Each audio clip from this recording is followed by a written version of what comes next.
Ebony Maw versus Homelander. Who would win?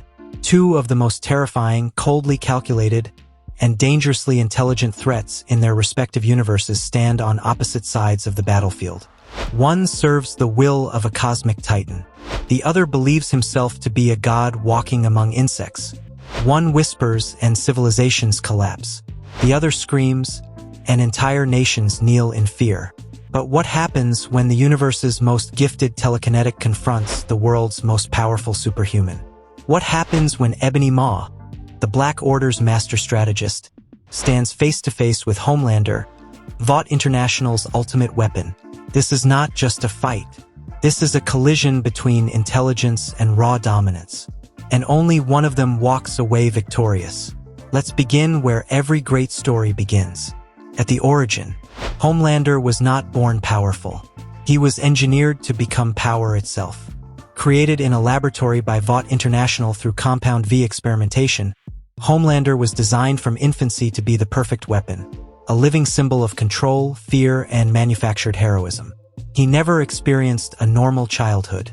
No family, no affection, only sterile rooms, corporate experiments, and a company shaping him into something less human and more weaponized mythology. That emotional emptiness became the foundation of the monster he would eventually become.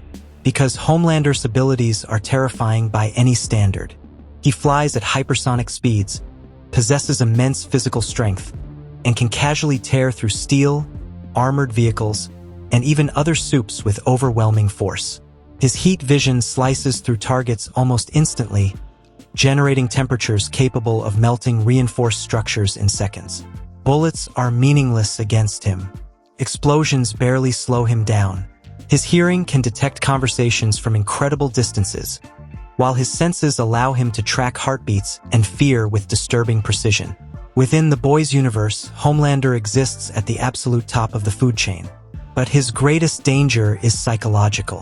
Homelander craves worship. He needs validation the way normal people need oxygen. The moment someone stops fearing him or admiring him, his emotional instability begins to crack through the surface. And when that happens, restraint disappears. Homelander does not fight to protect people. He fights to dominate them. Every battle becomes a reminder that he believes himself superior to humanity itself. Then there is Ebony Maw. If Homelander is overwhelming force, Ebony Maw is precision incarnate. Maw is one of the Black Order, personally chosen by Thanos to serve as one of his most trusted enforcers. Unlike the brutal warriors beside him, Ebony Maw relies on intellect, patience, and terrifying telekinetic mastery. He rarely raises his voice. He rarely shows emotion. Yet behind that calm demeanor is a being capable of controlling entire battlefields with surgical perfection. Ebony Maw's telekinesis is extraordinarily refined. He can manipulate massive amounts of debris simultaneously, redirect attacks, immobilize opponents, and weaponize the environment itself with almost effortless precision. During his confrontation with Doctor Strange and Iron Man, Maw casually restrained the Sorcerer Supreme, trapping him completely while maintaining total control of the battlefield. Cars, steel beams, shattered buildings. Everything around him becomes part of his arsenal. And unlike Homelander, Ebony Maw remains calm under pressure. That difference changes everything. The battlefield is a destroyed city. Smoke fills the air. Buildings burn in the distance. Homelander arrives first, floating above the ruined streets with complete confidence. To him, Ebony Maw looks unimpressive, thin, calm, physically fragile. Another opponent waiting to be crushed. Then Maw appears. No dramatic entrance. No speech. Just a quiet figure stepping from the shadows, observing Homelander with detached curiosity, as though studying a dangerous experiment. Homelander attacks first. A blast of heat vision tears across the city, vaporizing concrete and steel in its path.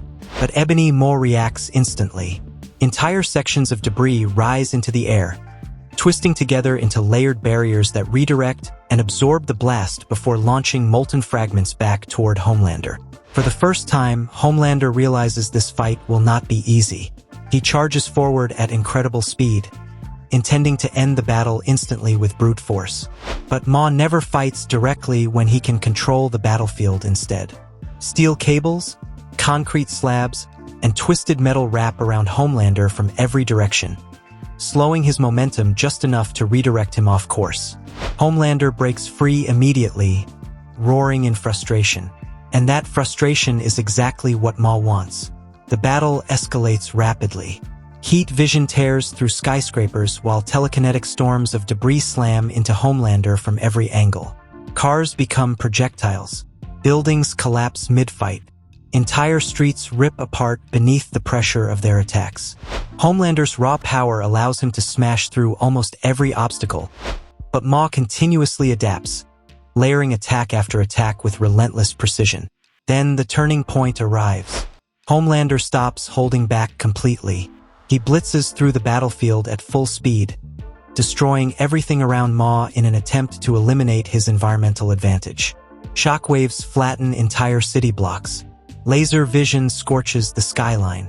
For the first time, Ebony Maw is forced fully onto the defensive, and Homelander finally lands a hit. The impact sends Maw crashing through multiple structures, shaking the entire battlefield. Dust fills the air. Homelander descends into the crater, convinced victory is seconds away. But Maw survives. Slowly, calmly, Ebony Maw rises from the rubble with visible damage across his face. Yet his composure never breaks, because while Homelander fights emotionally, Maw fights strategically. And now Maw understands exactly how to defeat him. The instant Homelander charges for the finishing attack, the battlefield itself collapses inward. Thousands of tons of steel and debris compress around Homelander simultaneously from every direction. Not as a simple cage, but as concentrated telekinetic pressure designed to restrict movement entirely. Superheated debris accelerates inward at devastating speed, while Maw focuses all of his power on containment instead of direct damage. The resulting explosion lights up the ruined city. When the smoke clears, Homelander is still standing, injured, furious, and visibly exhausted. But Ebony Maw remains composed at the edge of the crater, still in control of the battlefield. And that control decides the outcome. In terms of raw physical strength, durability, and destructive capability, Homelander is unquestionably superior. One clean hit from Homelander could potentially kill Ebony Maw instantly. But the problem is landing that hit consistently against someone as intelligent and tactically overwhelming as Maw. Ebony Maw controls distance, movement, terrain, and tempo. He forces opponents into situations where brute force alone becomes ineffective. Homelander's aggression and emotional instability only make him more predictable over time, while Maw grows more dangerous the longer the fight continues. Homelander is one of the most powerful beings on Earth. Ebony Maw operates alongside cosmic-level threats capable of conquering worlds. That difference in experience, control, and battlefield intelligence ultimately gives Maw the advantage. Final result: Homelander is physically stronger and more destructive overall, but Ebony Maw is smarter, more strategic, and better equipped for a prolonged battle. In most scenarios, Ebony Maw defeats Homelander.